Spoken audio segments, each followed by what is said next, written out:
Welcome. It's Thursday, February 4th, 2021. This is the CG Talk with Jay Haynes, the founder and CEO of Thrv, whom I'll introduce in a moment. I'm Phil Terry, the founder of Collaborative Gain.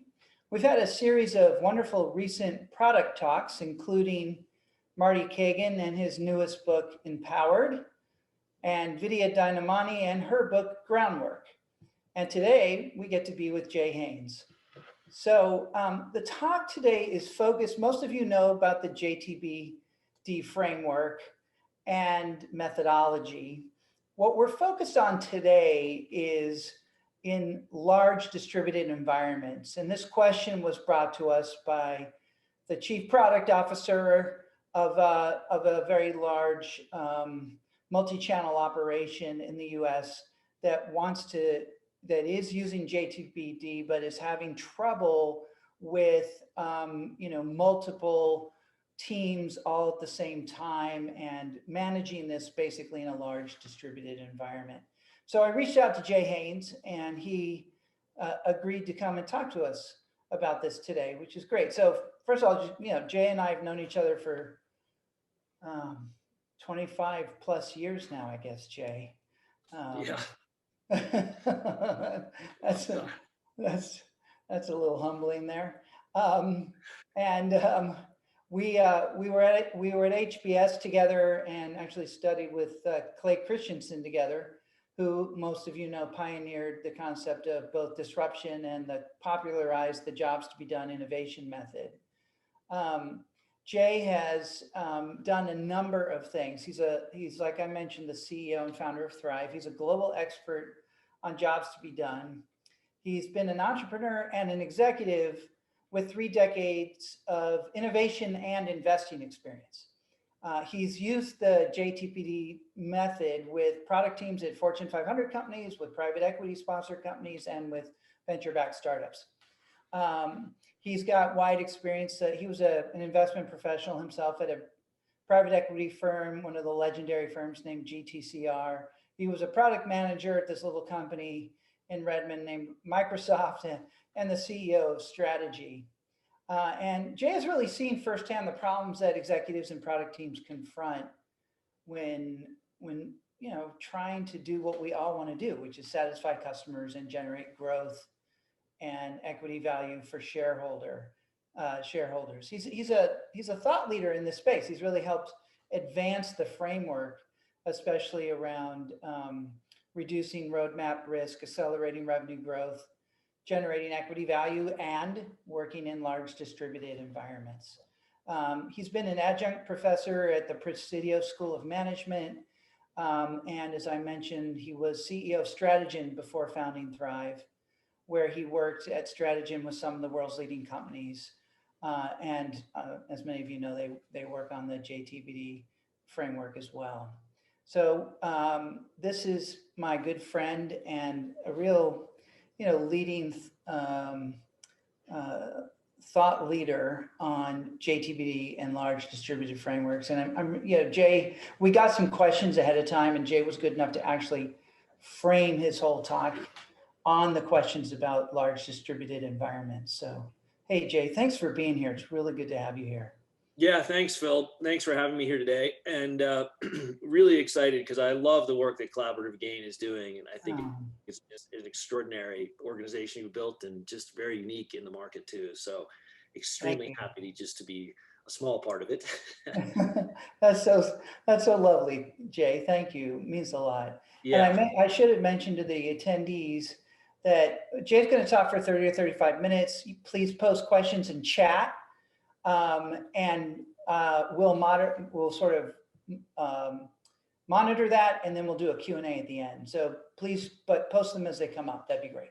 Okay, back to you, Jay. Great. Thanks, Phil. Well, great. Well, thanks for having me here today. We are going to talk about jobs to be done innovation methods in large companies. And we have been fortunate to work with some of the world's leading large companies to implement these methods. So this is a process, and it's been worked on, and we know it can work well in large companies.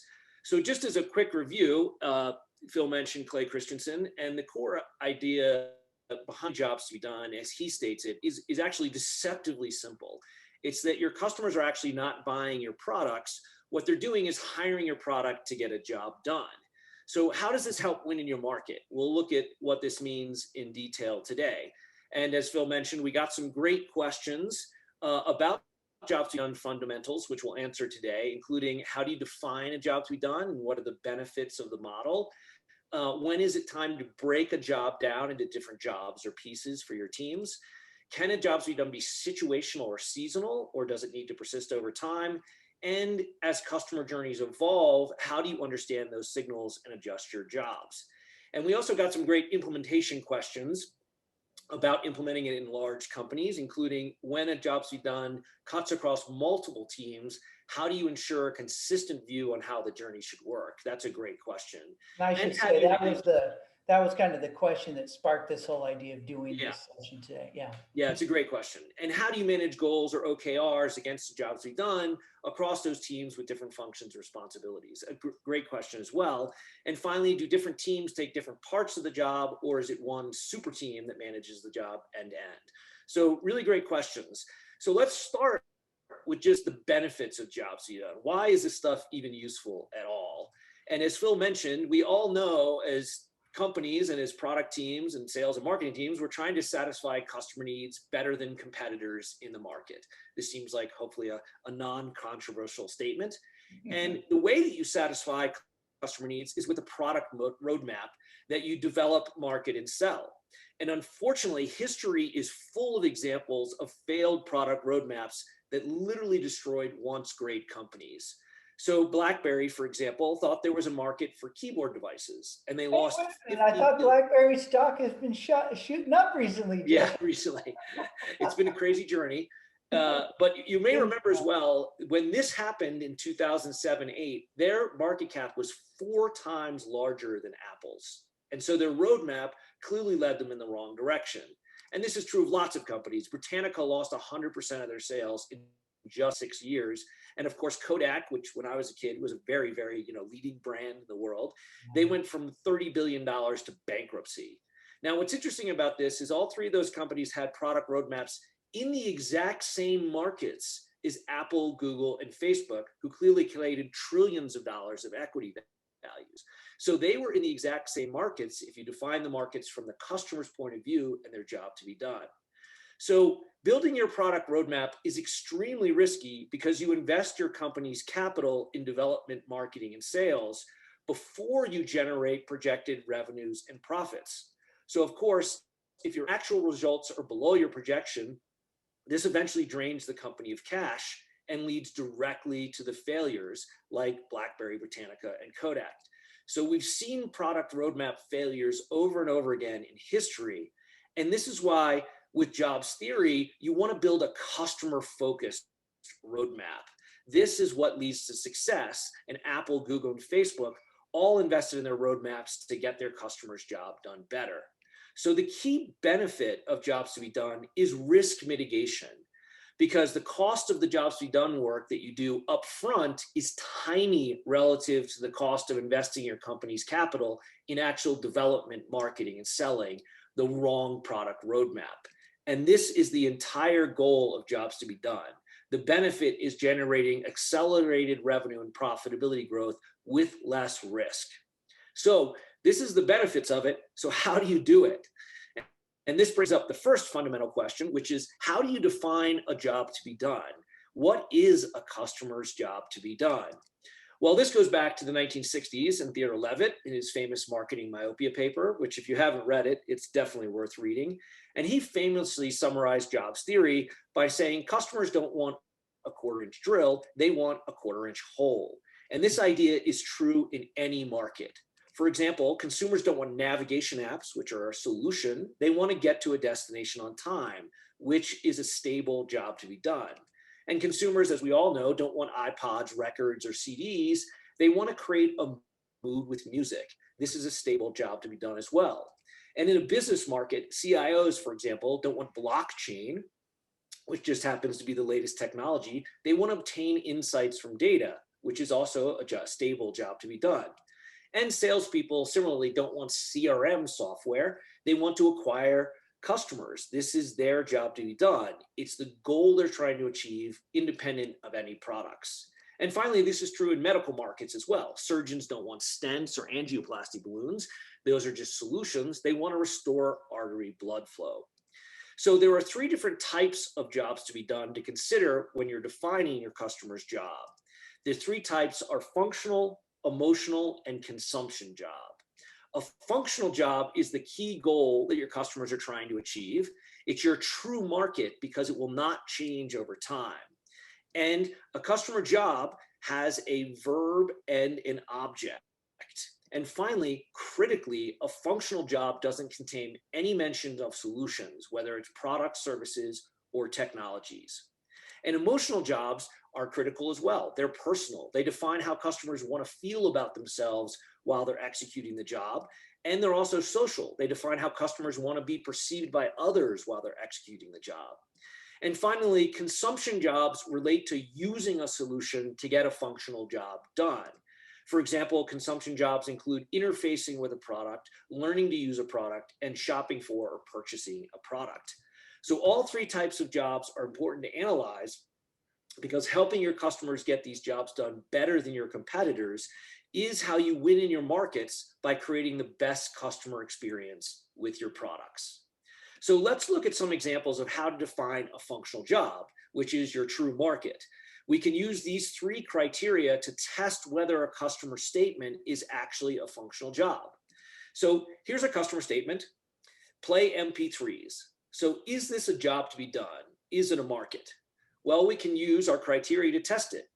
It is a goal. Consumers do need to play MP3s, so it's a goal. Of course, it has an action verb, to play, and it has an object. So is this a job? Would you consider this to be a market? Well, in this example, it has a solution. MP3s are a solution to something. 100 years ago, no one wanted to play MP3s because they didn't exist. So this is not a stable target. It will change over time. And as we saw before, the consumer's goal in this case is to create a mood with music. This is the true job to be done. So let's look at another example. Install software. Is this a job to be done? Is it a market? Of course, there used to be lots of companies that used to help you install software. The big consulting firms, generate billions of dollars of revenue. But is this a market? Well, it's a goal. It's something that customers need to achieve. They do need to install software. It has an action verb and an object as well. But what's the problem with this statement? Well, install is actually a consumption job. It's not a functional job. It's something you do in order to achieve a goal. And of course, software itself is a solution. So this is not a functional job to be done. It isn't a market. So let's look at a medical example. Monitor blood pressure. So is this a job to be done? Well, it's got a goal, of course. Patients and doctors do need to monitor blood pressure. And it has an action verb and an object. And of course, it has no solutions. But in this case, we want to ask the question, why do people want to monitor their blood pressure? Is there a bigger goal? And this brings up what we consider to be the level of abstraction. Are you thinking about what your customers are trying to achieve at the right level of abstraction? And Clay puts this nicely. He says defining the job at the right level of abstraction is critical to ensuring that the theory is useful. So in this case, you want to focus on your customer's overall goal, like optimizing health. This is why you want to monitor blood pressure. If you have a health condition, blood pressure is a key input to optimizing your health. And you can be more specific in markets when you're defining jobs. In this case, in a medical market, we would add these health conditions to define the market. Optimizing health with COPD is different than optimizing health with diabetes, for example. And this is true for many types of jobs. For example, parents need to instill behaviors in a child. But like conditions, there are many types of behaviors, each that define a market. For example, preventing anger, studying a subject, or managing money. So this statement has all the traits of a job, but it's at the wrong level of abstraction. But is it a useless statement? Well, no, because monitoring is an important step a patient takes when trying to achieve the goal of optimizing health. So we'll look at job steps in more detail in a minute. But let's also look at some jobs to be done mistakes. It's very easy to make job to be done definition mistakes. Even Clay Christensen has made some big job definition mistakes. So, for example, he claims that dress for an out-of-town meeting after the airline loses my luggage is a job to be done. Obviously, currently during COVID, it's not a job to be done. But when this is a problem that does happen, but the question is, would you pursue this market? Well, this statement has an action verb and an object again, and it has no solutions. But the question is, how big is this market? And why do people need to execute this job? How frequently does it happen? In addition, if you're dependent on airlines losing their luggage, their customers' luggage to grow your business, what do you think happens if you created a billion-dollar business to get this job done? Well, the airlines are gonna fix the problem. So this means you are directly threatened by a platform that you don't control in order to get the job done. So in our view, we would not invest in this market. It's not a stable customer goal. So in our view, it's not a job to be done. So a functional job is a customer goal. It has an action verb and an object, and it has no solutions. And critically, it has to be stable over time because the customer's job to be done is the true market. They define your market from your customer's point of view. So now that we've defined a job to be done, the next question is, when is it time to break a job down into different jobs or pieces for teams? And should you do it? Well, jobs to be done is a process of identifying the customer's job, identifying unmet needs, analyzing competitors' weaknesses, and creating feature ideas that will beat your competition. So when you're defining your customer's job to be done, you definitely should break it down. And this is because every job has a series of steps that a customer has to execute to achieve the goal and get the job done. And there are 6 types of steps in every job. They're understanding steps, planning steps, executing steps, assessing steps, monitoring and assessing steps, and revising and concluding steps. So let's look at a specific example. So imagine for a moment, you're trying to beat Apple and Google Maps. Your product team is set on a mission to beat Apple and Google Maps. This seems like an insane task because they have about 100% market share and they're 2 of the most successful competitors in history. So this seems impossible to do. Well, how would you do it using jobs to be done? Well, we know the first thing is that there isn't a market for navigation apps like Apple and Google Maps. The true market is to get to a destination on time. This is the customer's goal and it's stable. It won't change over time, but it's a very high level statement. So we need to understand the job steps in this customer's job. And all jobs follow these job steps. For example, getting to destinations on time follows this job step pattern. When a consumer has to get to destinations time, they need to estimate the departure time, which is an understanding step. They need to plan the stops, which is a planning step. They need to travel to the destination, which is an execution step. They need to assess the destination, when the destination will be reached. They need to reset the route if needed, which is a revision step. And finally, they need to park the vehicle. And like all jobs, this job is complex. Getting to destinations on time has 12 steps that all follow the job step pattern. So this is how you break a job down into manageable steps for product teams.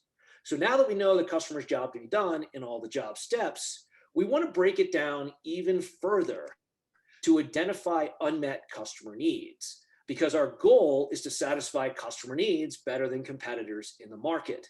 And this brings up a fundamental question, which is, what is a customer need?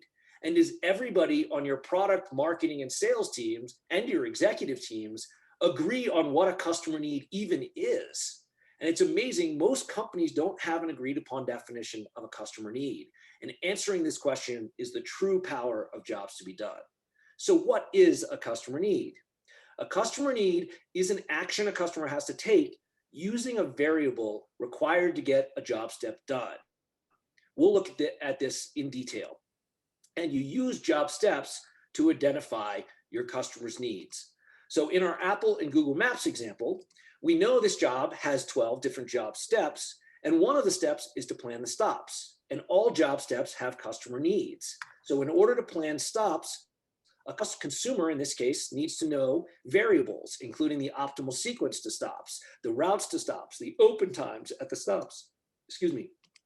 And consumers have to take actions with each of these variables in order to get the job done. For example, they need to determine the optimal sequence to make planned stops.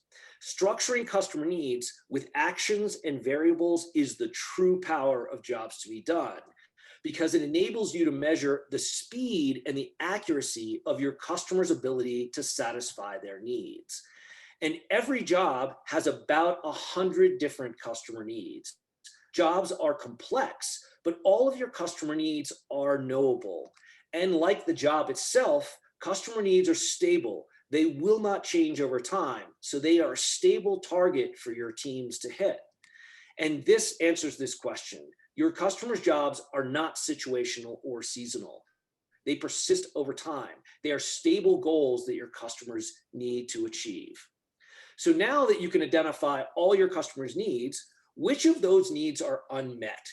Because this is important, because you want to prioritize your customers' unmet needs for your product roadmap.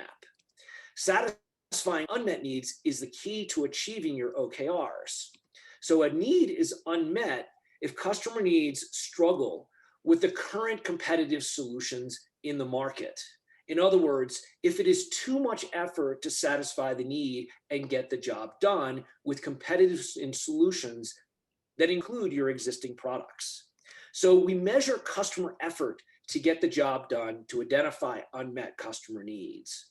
And customer effort has been shown to be more predictive of customer spending and repurchasing than either customer satisfaction or net promoter scores. And this makes sense. Who wants to spend more effort getting a job done?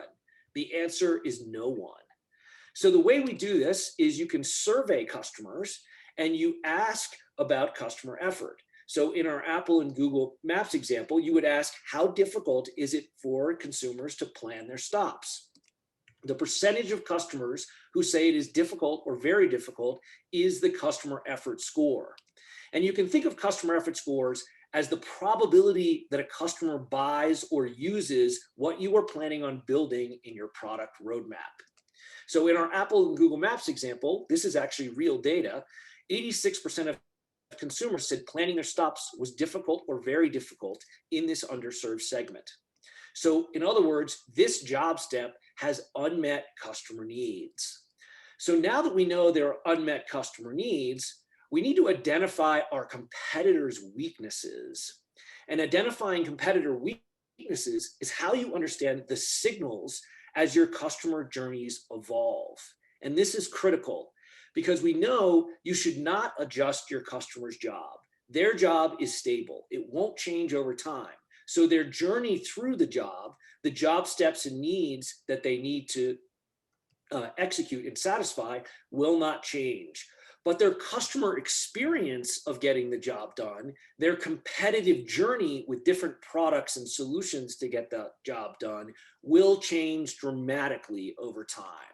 So in order to identify competitor weaknesses, in order to assess where the customer's competitive journey is failing, we need to use the unmet needs in the customer's job. In our Apple and Google Maps example, let's analyze our competitors' weaknesses using this unmet customer need.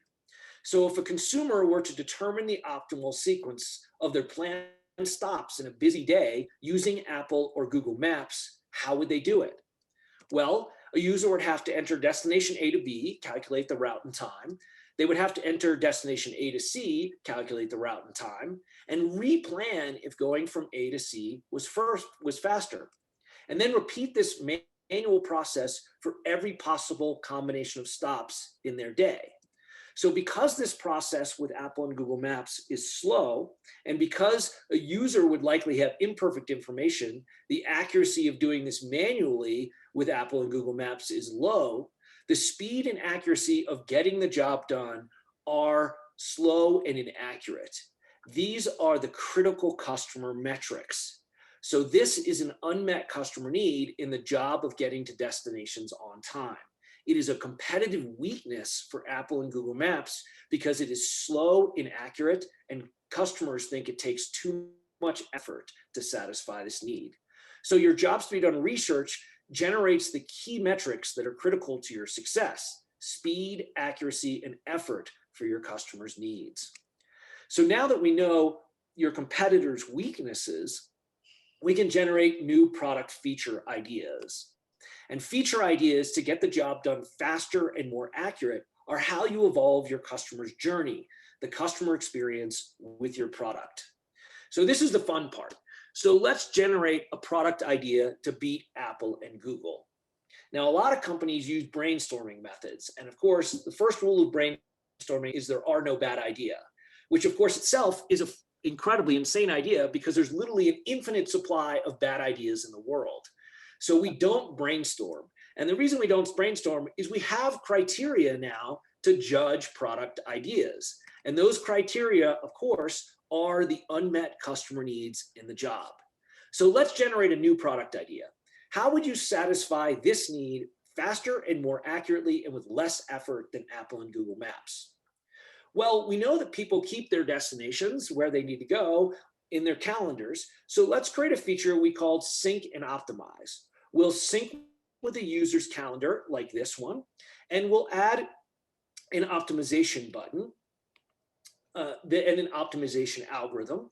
And a user simply clicks the Optimize button, and the Sync and Optimize feature will automatically optimize the sequence of planned stops, given traffic information, weather, traffic patterns, construction, etc., to keep them on time. So this idea, even at the concept level, we can judge its speed and accuracy relative to Apple and Google Maps. So Sync and Optimize is clearly faster, and we can test if our optimization algorithm is more accurate.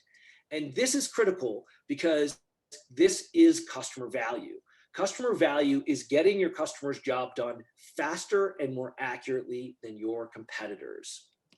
So now, as we saw before, we have the customer's functional job, but they also have emotional jobs. And this combination of function and emotion enables us to create sales and marketing messages. So in this example, the functional job is to get to a destination on time, and an emotional job for consumers is to avoid feeling anxious about being perceived as unprofessional by being late to meetings, for example. So we would call our new product On Time, of course, because this is the customer's job, getting to a destination on time.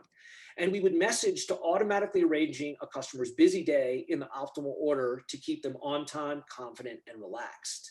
This messages targets the unmet functional need and the customer's emotional job.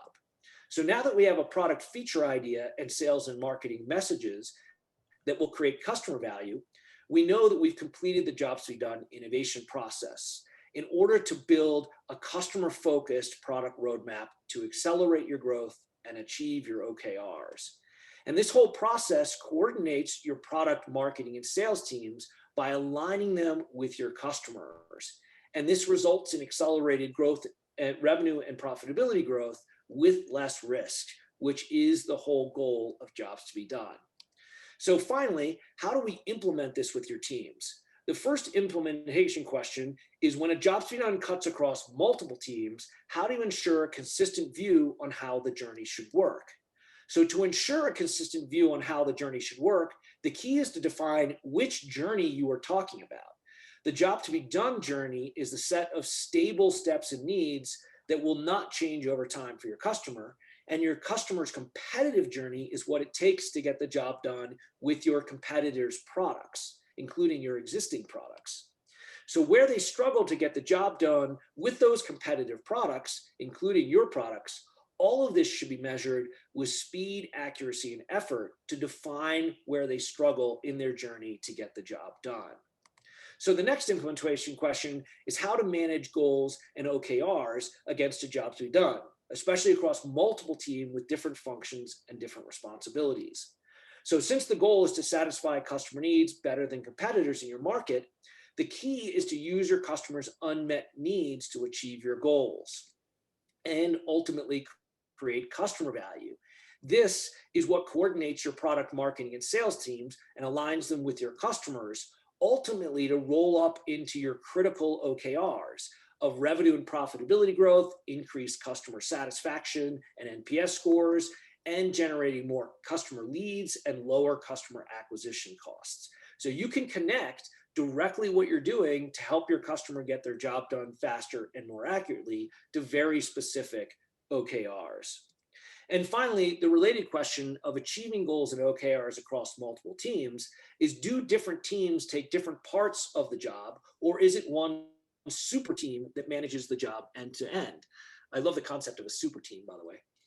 So we know that there are different ways to do this, but what we recommend is that for every job, there is a key product management team responsible for the product roadmap by looking at all of the job steps.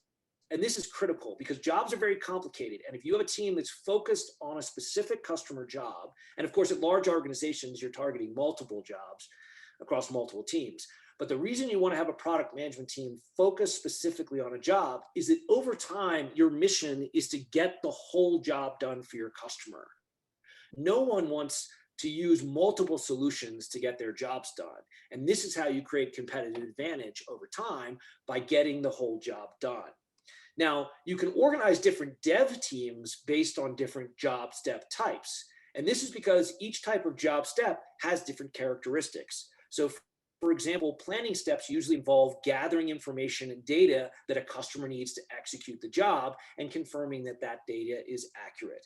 And execution steps usually involve decision makings with that information and that data. So there can be different types of algorithms, for example, different types of interfaces, different types of solutions for each one of the different types of job steps. So there's a lot more detail we can cover, but hopefully this answers some of the critical questions about jobs to be done fundamentals and implementation. And of course, I'm happy to dive into any detailed questions you have about any part of the process. So thanks. I know that's a ton to cover. We had a lot of questions to get through in 30 minutes, and happy to dive in. It's good. And look, I think it's a good review. Number of people obviously know the framework, but helpful to have it reviewed and then to start to dive into these more complex questions in these large distributed environments. And in fact, I want to invite Andy Serio. So Andy, I'm going to promote you to a panelist here. So you should join us. There you are. And you could unmute yourself if you will, Andy, and maybe turn your video on if you don't mind. I'm glad I combed my hair today. That would have been awkward in front of the group. This was great, Jay. Thank you. I had a question, like on that last slide that you had around, the dev teams. I had just a thought around, sometimes if the teams aren't working well across, you can kind of like ship your org chart, if you will, and the journey doesn't hang together very well. Have you found ways that teams have, like over time, maintained that consistency of the journey across, and just whether it would be like what tools or methods or routines that you've seen them to kind of keep that cohesive job stitched together? Yeah, I'm not trying to sell Thrv in this meeting, but you mentioned tools. So we built software specifically for this purpose. And one of the reasons was, you may be using Jira or AHA, there's a ton of, product road mapping software. And what we found, Phil mentioned that, I've been doing jobs to be done work for over a decade. And for the first 3 years of that, we deliver PowerPoint presentations. And then it was very hard to coordinate a team with PowerPoint presentations. The customer was too high. Yeah. Sometimes we joke that our mission is to kill PowerPoint, but maybe we're only half joking. But it's a great question, Andy. And I think the way to do it is really, if you've got the teams sharing that goal, which is the customer's job and the needs, then, critically, your product strategy, your roadmap, because you know what you're trying to achieve with your OKRs. So like, okay, our 2021 goal is we're going to focus on these 3 job steps and these 10 needs, right? That's what we're biting off for this team, for this job. Then when you get the dev teams involved, even regardless if you don't have them necessarily organized by job step type, which we definitely recommend, we've seen that's really efficient. You might have a smaller team. You can't do that as well, depending on, how the org structure works. But if you do that, when they're making trade-offs, because dev teams and engineers, they're making trade-offs all the time. And what's nice of having the customer need in focus is when you're making that trade-off, you should consider what's happening for the customer and is it impacting speed and accuracy. And then if your trade-off is connected to so in our planning the stops example, right? That might in some way impact your estimation of the departure time. So if you've got two teams that are working on that, and the teams that's optimizing the stops is going to have a negative impact on the estimated departure time, it enables them to at least have that conversation and say, okay, what's the decision we're making about this trade-off? And that's what I think the key is, that over time, you just really are always focused on your customer, because they don't care about, your algorithms or, we work with a lot of B2B software companies that love to tout machine learning and AI. Customers do not care at all about your AI and machine learning, right? Only to the extent that it helps them get their job done faster and more accurately. So that's what I would say. And just, we did build our tool because we tried to use, Pivotal and Jira and AHA and other tools. There's just no data set for the jobs and the needs and all the other stuff, the segmentation data, the willingness to pay. And if you start to have 3, 4, 5, 10 jobs that you're looking at, you're talking about tens of thousands of data points that aren't in that software. So we did build the tool so that you could, use this more effectively. Gotcha. Thank you. Yeah, And hopefully that helps. You brought this great question, and the whole purpose of this came from you. And there's some other questions that are coming up in chat, but I wonder, as a thank you to you for helping to frame this. And it's an important set of questions about how to apply JTBD in a large distributed environment. Do you have any more questions or thoughts? Well, I feel like I could go on for the next 2 hours, but maybe I'm happy. There's I see a couple of questions popping up in the chat. We could hit those, and then I'm happy to pitch in. All right, why don't you stay here with us? All right. So we've got another question around prioritization, Jay, and then also around alignment between product and design teams, trying to determine what to address first in complex enterprise products. So B2B type stuff. Yeah. Great. Well, why don't I take the prioritization question first? Yeah. And we love that question because when we work with product teams, we always say, well, how do you prioritize your roadmap today? And the answers are incredible. But oftentimes it's known as the HIPPO, the highest paid person's opinion. And we love the example of, the Amazon Fire Phone, which was a huge failure. But if your name is Jeff Bezos and you tell your team to build something, they're going to build it. They're going to prioritize what you think, right? So your prioritization is usually done by some sort of internal politics of who has, executive authority, who has budget authority, who has political capital, whatever. And the answer we always give is to the question of how do you prioritize your roadmap is you don't. You should not prioritize your roadmap. Your customers should. So when you get back those customer effort scores and it clearly defines where they're struggling the most, that should be the priority of your roadmap. Now, there are other things to consider, of course, which is, does the solution require, curing cancer, or is it known technology? What are the risks involved? What are the impact on the OKRs? All that other stuff is certainly important to factor in, but that's what we think is road mapping. So meaning road mapping happens on the short, medium, and long term. So you should always be focused on your customers' prioritization of where they struggle, because that's where people are most likely to buy your products, is if you help them overcome a struggle. That's why people love new products, right? That's why they switch. That's why they have high customer satisfaction. That's what NPS scores are, is they're promoting something to help them overcome a struggle. So we want the prioritization always based on your customers, but depending on your internal metrics too, that can give you your short, medium, and long-term roadmap. And the way to think about that too is sometimes you need to send stuff to R&D, because like this optimization algorithm, if you're going to beat Apple and Google, that's a non-trivial problem to solve. It's actually known as the traveling salesman problem, right? So you might be able to solve it in a certain way today, but you might need a year or two for the R&D team to focus on it. But now at least your R&D team knows what goal they're trying to hit, rather than just building new AI or machine learning.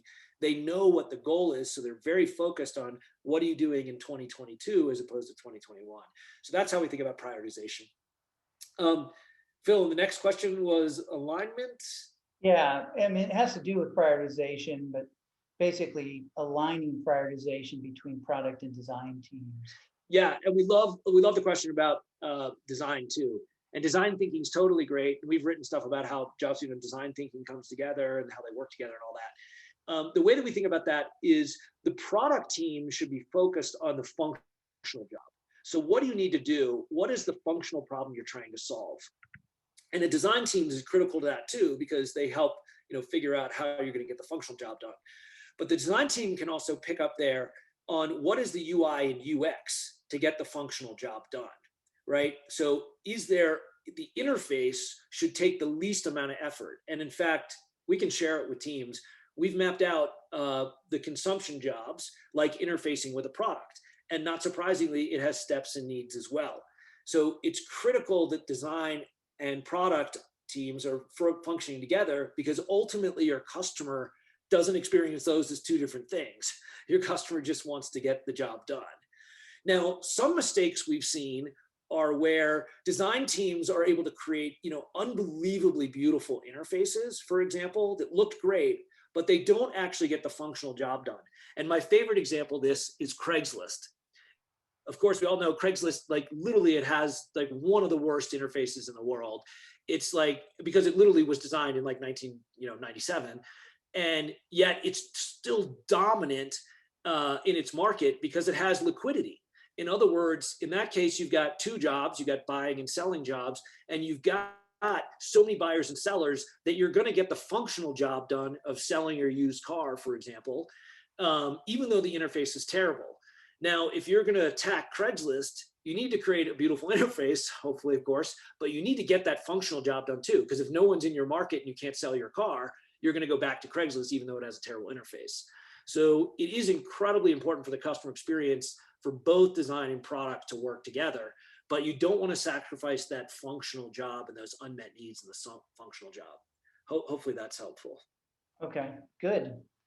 Let's go back to you, Andy.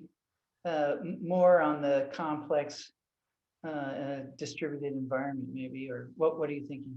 Yeah, I think, related to the steps, what you talked a lot about, hey, in our example, we had roughly 12 steps, but I think, as I've observed, as teams are defining those story maps or those steps, over time, some of those steps can combine together, they can move out, you can find new ones, and then, teams are debating levels of abstraction on the steps, those kinds of things. So have you found good tools or methods or routines that, as the job is consistently being reevaluated, that helps teams normalize on, hey, I found a new step or a new problem popped up based on this new feature we released, those kinds of things? Yeah, that's a great question. And the way that we think about that is, we built a huge database of jobs. So you can take a look and say, okay, the job of getting to a destination on time is related to, optimizing the productivity of your day, right? So, but what you want to do is really scope the job to where you've got a good definition of a market where people are willing to pay to get that job done. And if you start to scope it out, you can break it down into discrete job steps and goals where there is a willingness to pay. And a good example of this is in B2B markets. So the goal of every company is to create equity value, and there's other stakeholders too, but if you don't create equity value, obviously you're going to be BlackBerry or Kodak, you'll go out of business. So that's the key job of the CEO, but that's way too high level of an abstraction. So you can break that down into the different things that companies need to do, like satisfy unmet customer needs, generate leads, acquire customers, optimize, employee performance, et cetera. And we can show you there's a whole job map of that. And that applies to every market, right? So in consumer markets, people are trying to live a happy life, okay? But that's way too high level of abstraction. So then you've got to think, okay, what life stage are they at? Are they parents? Well, if you're parents, you have a whole set of jobs. You need to get a baby to sleep through the night, right? That's the first thing. You have a newborn baby, et cetera. And then you need to instill behaviors in children. There's a whole series of jobs. And each one of those, what's interesting is each goal is very discrete. And we always consider defining the job as it should have a main metric. Like, is it something you can measure where you successfully help the customer achieve that goal? So is your baby sleeping through the night? Did you get to the destination on time? Did you restore artery blood flow? Did you acquire customers? All those have a metric you can measure. And the sub metrics, you can break jobs down into all those sub jobs too, because, did you create equity value, et cetera. And that's the way we like to think about it, is it helps you define the market and the beginning, middle, and an end. And it helps teams because it does put something, kind of fixed in time. And generally, I think, Andy, it's a great question. If they think there's more steps, it probably means that one of the steps they've identified, it actually can be broken out to its own job, right? And I'll give you a good example in a B2B market. If you're trying to optimize employee productivity, one of the job steps is to hire new employees. And hiring new employees is enough of a job on its own, even though it's a step in optimizing, that you can look at that hiring employee job on its own, which we have done. So I can show you those examples. Yeah. It's a great question. Yeah, I think Jeff has a question about applying jobs to be done internal operation tools. Yeah. Yeah, that's a good one. So Jeff, that's interesting. We've done a lot of work with companies where basically, in that case, you've got a customer who's someone in your organization. So the thinking applies the same way. So your internal customer has a job they need to get done, which is a goal that's independent of any solutions the customer might be using. So it still should be focused on the job as the goal, independent of solutions, the job steps, and the needs. And I would say it's interesting question about personas, how you define the customers. We can talk about that a little bit, but it should be based on still their goal that they're trying to achieve. It's just an operational goal. So a good example is cutting costs, right? So let's say you're targeting someone in procurement and they're trying to cut costs with supplies or whatever it is. You could look at that and say, okay, that's a job for someone who's in procurement at our company, and we need to help them understand, why is that difficult? Where do they struggle to do it? And then you can create internal solutions, that you're not likely to sell to other customers, but maybe, right? That might be a new market. You spin it off and you built a great solution. So it's the same process and the same thinking, as long as you're abstracting away from solutions and focusing on a customer's goal. Just as an internal customer. Yeah. All right. We're at about 12:50. Scott Ziegler, I see you just put in a question. Oh, Jeff, you saw that. Just said thank you. So Scott, you've got a question on B2B versus B2C. Any difference when thinking through JTBD? Yeah, that's great. The job steps and needs concept, holds very valid in B2C versus B2B. What can be very different, and we didn't talk about this, is the type of customer you're targeting. So we generally break customers, and how do you define a customer, which is a great question. We didn't get that too much today, but the way that we look at it is there's job beneficiaries. So someone who benefits from getting the job done, that's the key customer. That is why there's a market for someone benefits from getting a job done. But there's also job executors. So job executors are important because they actually execute the job. They might be doing it on behalf of the job beneficiary. And there's purchasers. There's someone who actually makes the purchase decision. So B2B markets, in B2C markets, if you're trying to create a mood with music, or if you're trying to get a baby to sleep tonight, you're the beneficiary, you're the executor, and you're the purchaser. It's all the same person. But in B2B markets, those can be very, very different, because the job beneficiary might be someone like a financial executive or a sales executive. And the job executor might be someone who actually works for that person. And the purchase decision maker might be, your procurement department. And you can see that in medical markets. Medical markets make this very clear too, because the job beneficiary in medical markets is always the patient. Everything in medical exists because someone's trying to optimize some health condition. The executor might be your provider, your doctor or surgeon or nurse. And obviously the purchaser is the health insurance company. So the difference between B2C and B markets is mapping those out. And I think Bonnie is asking about I'm persona. going to promote her to panelist. She's going to join us for a moment. So. Oh, great. Yeah. And this Hang on. persona question's a great one. Did she come in yet? No, let's see. I'm going to do that again. Promote. Yeah, well, I can, while she comes in, the personas are great and they help a lot. But we like to think of personas as something you actually want to do after the fact. So Hey, let me Bonnie. give you a specific example. Hi, And Bonnie. before you continue, Jay, do you want to provide a little more context, Bonnie? Yeah, I think you're kind of getting to it. I was wondering how personas fit into the jobs to be done framework and kind of when they fit in. Is it something that you start with a persona and that's part of understanding your customers and then taking that persona and identifying the jobs and going through the process, or is it something that comes afterwards? How does the persona work fit in? Yeah, that's great. So the way that we like to think about personas, because personas are generally generated by certain characteristics, like whether it's demographics, psychographics, behavioral, or situational, et cetera.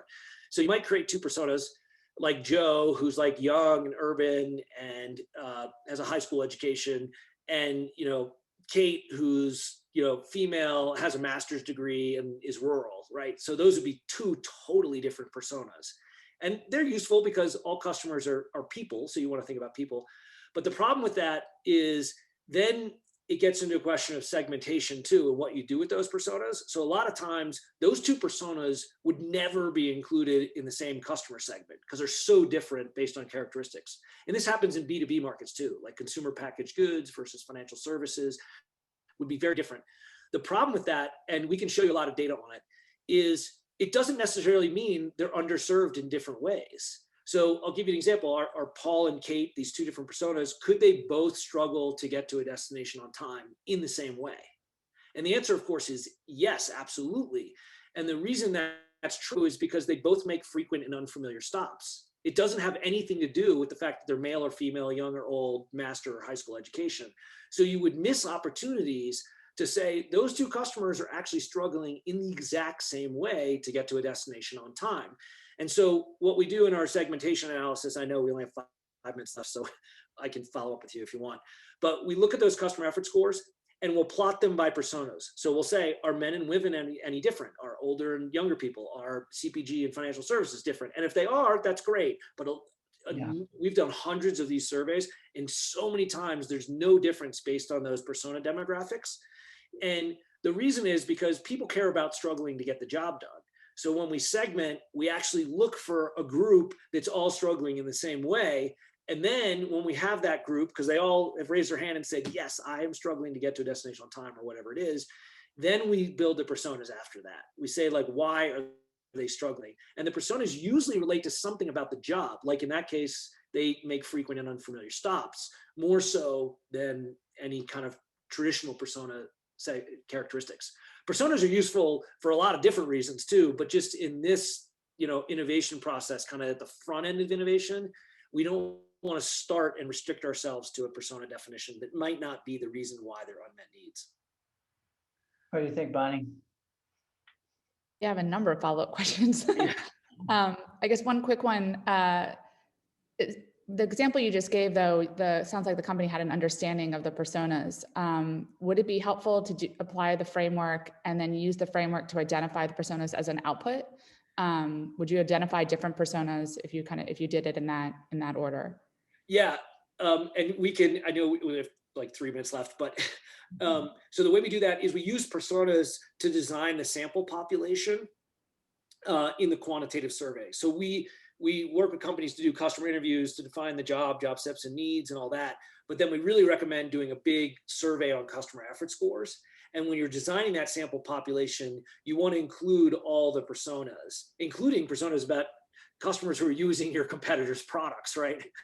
Because then you could say, hey, our competitors are using, Amazon or Google or whatever. And then you can see, do they struggle differently? So yes, personas are really useful. I don't want to say personas aren't useful, but just the way we use them is kind of specific to understanding where the unmet needs are. And I could send you more information. I'll connect you offline. Yeah. That's great. in the last couple of minutes, oh, just got another question from Lance. Is the customer ever wrong? How do you listen to customer needs and apply JTBD effectively, even when you disagree with what people think they need? Example, someone sold an enterprise complex solution built by a specific brand when they truly could have used an off-the-shelf DIY tool. Is that? Yeah, that's a great question. I love this question. This is, Lance, that's a much longer conversation. Because you're talking about a bunch of stuff there.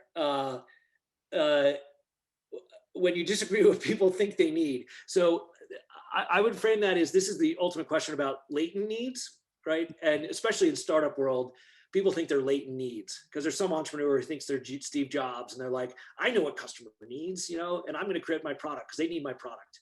Well, they don't, right? And if you're targeting latent needs, again, we think of JobsToBeDone as a risk mitigation system. Just think about that. You're saying your customer has needs that they don't even know they need, right? They have some goal they're trying to achieve. They don't even know it. Now, you're right, Lance, in the sense that they better be articulated in the best way, right? But if you're trying to target something that someone doesn't think is a goal they need to achieve, that's just much, much riskier. And in fact, if you look at what Steve Jobs says, just to bring up Apple, he never said customers don't know what they want. What he said is they don't know what products they want, which is totally true. And what he said is you need to start from the customer experience and work backwards to the product. I mean, basically, he wasn't using Jobs language. But he was saying with Apple right there. Yeah, yep, exactly. Yeah, that's exactly right. So it's a great question. And Lance, we can talk more about this, but we help companies listen to customers to identify the jobs and understand their language and be really empathetic. Because ultimately this is about, customer empathy, because people are very busy. They're stressed out, they're anxious, they got to get a bunch of stuff done. And you want to empathize with that and help them overcome those struggles. So we could dive into more detail for more time, like what is the disagreement there? And I'd love to probe that more. And I will say this, look, if you want to pursue a latent need that you really think is there that people haven't gotten to yet, as long as you understand that that's a very risky path, Yeah. once in a while, that can really be an amazing process. And I have personally done that in my own life. I started Slow Art Day before people knew they needed to slow down and get off of screens. And for the first 4 years, no one knew the hell we were talking about. And then suddenly huge wind in our sails. And it became this global event all over the world, right? Yeah, although that's a great example, Phil, though. Slow art, I would say slow art's a solution, an incredible solution. And the job there is to connect with other humans, right? Connect with art and with other humans in the context. Yeah, and I think if you looked at that market, we've talked a lot about human connection in those jobs. It's a huge job domain, obviously. Yeah. But if you asked people what they're struggling with, they probably would have been able to identify, Twitter and Facebook is a false connection. I'm not really connected to my friends, right? I need something more intimate. But this was very early on in social media, so people even, and I believe that that's what was going to end up happening, right? But people didn't know what the hell I was talking about at the time. Yeah. And by the way, great entrepreneurs like Phil are very good at this because they intuit the unmet needs. There actually are the unmet needs people are struggling with, in that case, human connection. And JobsToBeDone is just a way to make this more efficient, especially for large organizations, because you got to coordinate a ton of people and different opinions and politics. And, you got to get everybody to agree, like Lance is mentioning, you might not even agree with your customers. Lance, you know what? Lance, I'm going to, if there are any follow-on calls, I'm there. This is great. Yeah, we could definitely do a follow-on call. If people want to do that, email me if you want to do a follow-on call, and we'll invite you to do that. And if any of you, I don't know if everyone has a hard stop, but Jay, can you stay on a few more minutes if people want to ask more questions, or do you need to go yourself? You probably need to go. That is a very good question. Let me pull up my calendar. Or just put it in. Oh yeah, no, I have a few minutes. You have a few minutes. Okay, great. Kristen, do you want to join us in the conversation, or do you need to roll? I don't know if she might have already left, actually. Looks like she did. She said she had to go. Lance, you're still here, so I'm going to promote you to a panelist. Let's see. Let me try that again. There we go.